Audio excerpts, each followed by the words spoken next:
हम हमारे कानून मंत्री जी को ये पूछना चाहते हैं, किसान बिल रिपील कौन कर रही है?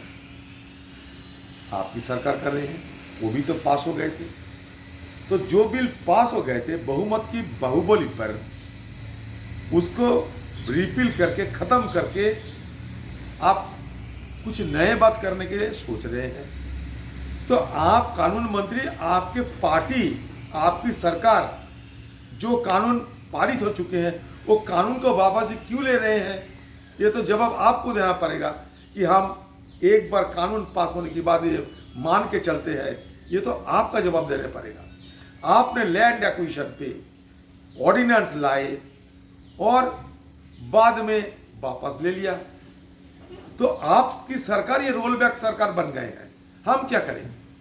आप किसानों की खिलाफत जो किए थे, किसान उसके सामने रखते हुए ये सरकार को एक साल से उनका विरोध कर रहे हैं और उसके चलते ये सरकार खुद किसानों के सामने घुटने टेक कर ये बिल वापस ले रहे हैं।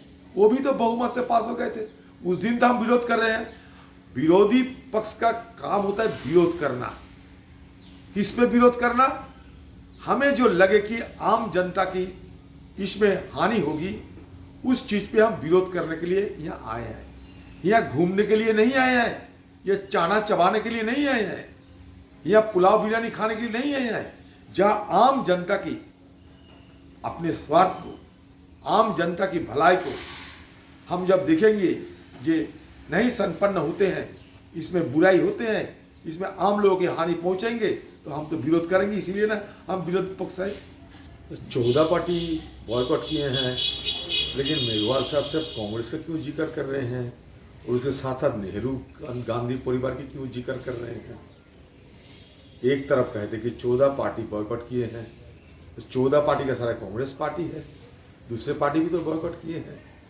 और सबसे बड़ी बात यह है कि इस सरकार कम से कम अम्बेडकर की पाठ हमें ना सिखाए तो बेहतर होगा। क्योंकि जिस सरकार ने ये संविधान को शुरू की, जिस सरकार और जिस पार्टी पे ये आइडियोलॉजी के दौरान ये सरकार चलते हैं, जिस पार्टी के आदर्श को सामने रख के ये सरकार चलती है, ये सरकार कभी संविधान को माना? आज़ादी की बात अभी भी मानते हैं। आज़ाद हिंदुस्तान की जो ध्वज वो भी लोग माना था।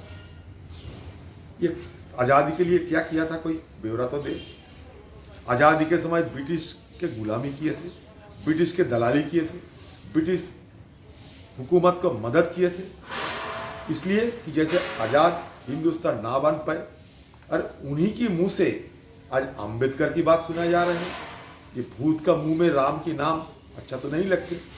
बात यह है कि अगर सरकार कॉन्स्टिट्यूशन डे पे इतना अहमियत देने की इच्छा रखती है, तो क्यों ना आज सदन बुला के कॉन्स्टिट्यूशन डे पे आप चर्चा करने का मौका हमें नहीं दिया गया।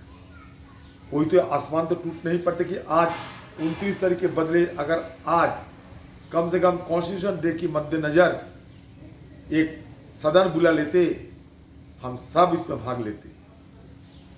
अगले तारीख से सरकार कम से कम अगले साल से इसी दिन सदन बुलाए, क्योंकि सदन के अंदर इस विषय पे पहले भी चर्चा हुई थी। और हमें ये सरकार की इस तरीके की अकेला सारे कुछ करेंगे, बाकी किसी को हम साथ में नहीं लेंगे।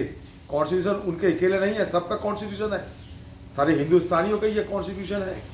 तो ये कॉन्स्टिट्यूशन के दिन सिर्फ उन्हीं को कहना है, ज्ञान उन्हीं को देना है, हमें कुछ कहने का मौका नहीं है। ये सरकार की मजबूरी है और मजबूरन ये सरकार सारे अभी किसानों को लुभाने के लिए, लोगों को अपना गुमराह करने के लिए, लोगों को बरगालने के लिए ये सारे तरह तरह की ये सारे बिल लाइए कि भाषण लाइए, ये भाषण देना ये करेगा।